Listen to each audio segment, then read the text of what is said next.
संगच्छध्वं संवदध्वं संवो मनांसि जानताम देवा भागम यथा पूर्वे समजानाना उपासते।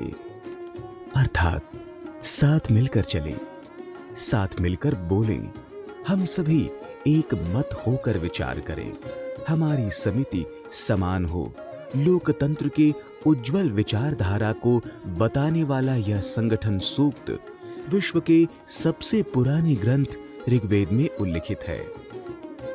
भारत की संस्कृति हजारों वर्षों से लोकतांत्रिक लोकाचार की विरासत को संरक्षित किए हुए है।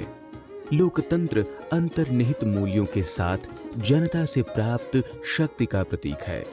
भारतीय लोकाचार के अनुसार लोकतंत्रात्मक समाज में स्वतंत्रता, स्वीकार्यता, समानता और समावेशिता के मूल्य शामिल हैं, जो शासन में जनता की भागीदारी का प्रमाण प्रस्तुत करता है। सभा ज्येष्ठ जनों का समूह, समिति आम जनों का समूह एवं संसद प्रत्येक प्रतिनिधि निकाय है और इन शब्दों का ऋग्वेद तथा अथर्ववेद में बार बार उल्लेख किया गया है। भारतवर्ष दुनिया का एक ऐसा देश है जो अति प्राचीन राष्ट्र है और अति प्राचीन काल से यहाँ लोकतंत्र पद्धति शासन व्यवस्था में हमेशा से लागू रही है। आज से 5000 साल पहले की बात करें, युधिष्ठिर के शासनकाल में, तब भी लोकतंत्र था। माने ऐसी शासन व्यवस्था थी कि ग्राम पंचायत, जिसको हम आज बोलते हैं ग्राम पंचायत स्थानीय शासन, उस समय भी था। एक गांव का अपना शासन होता था तो उसको ग्रामाधिपति के अंतर्गत शासन व्यवस्था कहते थे। फिर 10 गांव होते थे, 10 गांव के जो अधिपति होते थे 10 ग्रामाधिपति, फिर उसके ऊपर 100 गांव का अधिपति 7 ग्रामाधिपति, फिर 1000 गांव का अधिपति सहस्त्र ग्रामाधिपति, फिर राज्य की व्यवस्था होती थी, राजा, उसके अंतर्गत प्रधानमंत्री और मंत्री परिषद। और महाभारत युद्ध से पहले 240 गणराज्यों की व्यवस्था थी और उस सब के चक्रवर्ती सम्राट युधिष्ठिर थे और उनके नीचे सम्राट होते थे, 5 सम्राट चारों दिशाओं में और मध्य दिशा का, और उन सम्राटों के नीचे राजा होते थे। माने लोकतंत्र की पद्धति से ही, लेकिन पूरे भारतवर्ष के साथ जुड़कर रहना। देश एक, भारतवर्ष, राज्य अनेक, शासन व्यवस्था की दृष्टि से उनमें राजा होंगे और लोकतंत्र पद्धति से सारी शासन व्यवस्था चलती थी।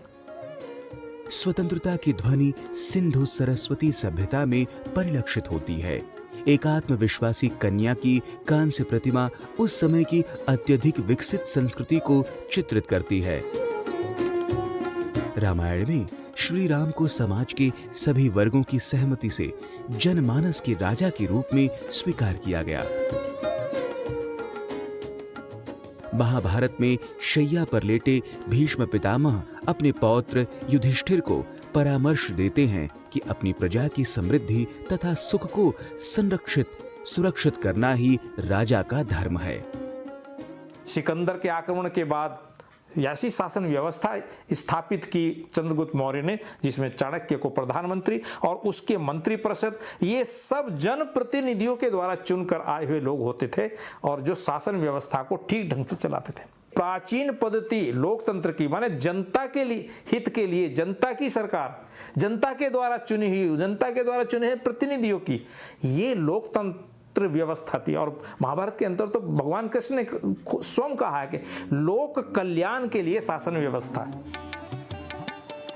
कौटिल्य का अर्थशास्त्र शासन पर सबसे प्राचीन ग्रंथों में से एक है।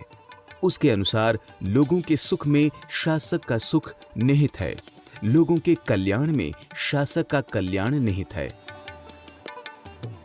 विदेशी यात्री भारतीय संस्कृति से प्रभावित हुए। यूनानी राजदूत मेगास्थनीज ने कहा कि अधिकांश राज्यों में शासन का आधार लोकतांत्रिक है, और चीनी यात्री फायान ने देखा कि राजा भिक्षुओं के साथ आदर पूर्वक व्यवहार करते हैं। शासकों द्वारा जनता के लिए कार्य करने तथा जनता द्वारा चुने जाने के उदाहरण अभिलेख में प्रचुर मात्रा में मिलते हैं। उत्तीर मेरूर मंदिर की दीवारें चुनाव कराने की पूरी प्रक्रिया का वर्णन करती हैं। भारत के राजाओं और सम्राटों ने विजयनगर साम्राज्य से लेकर महाराणा प्रताप और छत्रपति शिवाजी तक ने लोगों की भागीदारी को संहिताबद्ध करके प्रबुद्ध शासन का उदाहरण प्रस्तुत किया। पहली व्यवस्थाओं में भी भारतवर्ष के अंदर सुदृढ़ लोकतंत्र पाया जाता था, जनता की आवाज सुनी जाती थी। तो दुनिया को सीख देने वाला लोकतांत्रिक पद्धति को अनुशासन रूप में चलाने वाला भारतवर्ष दुनिया को सीख देता है और हमारे लोकतंत्र का वर्णन दुनिया के विद्वानों ने अपने ग्रंथों में किया है। स्वतंत्रता के बाद भारत के नेताओं ने डॉक्टर भीमराव अंबेडकर के नेतृत्व में संविधान का निर्माण किया, जो समावेशी था और सभी के लिए स्वतंत्रता और समानता सुनिश्चित करता था। इससे 17 राष्ट्रीय चुनावों के माध्यम से सत्ता का शांतिपूर्ण हस्तांतरण संपन्न हुआ है। भारत का स्वतंत्र चुनाव आयोग दूर दराज तक के स्थानों में मतदान केंद्र स्थापित करके सुनिश्चित करता है कि प्रत्येक नागरिक मतदान कर सके।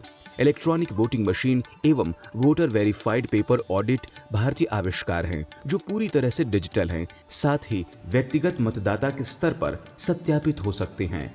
वास्तव में भारत में लोकतंत्र एक उत्सव है और यह उतना ही प्राचीन है जितना कि स्वयं वेद। राजमंगल पांडे के साथ जनेंद्र सिंह की रिपोर्ट, डीडी न्यूज।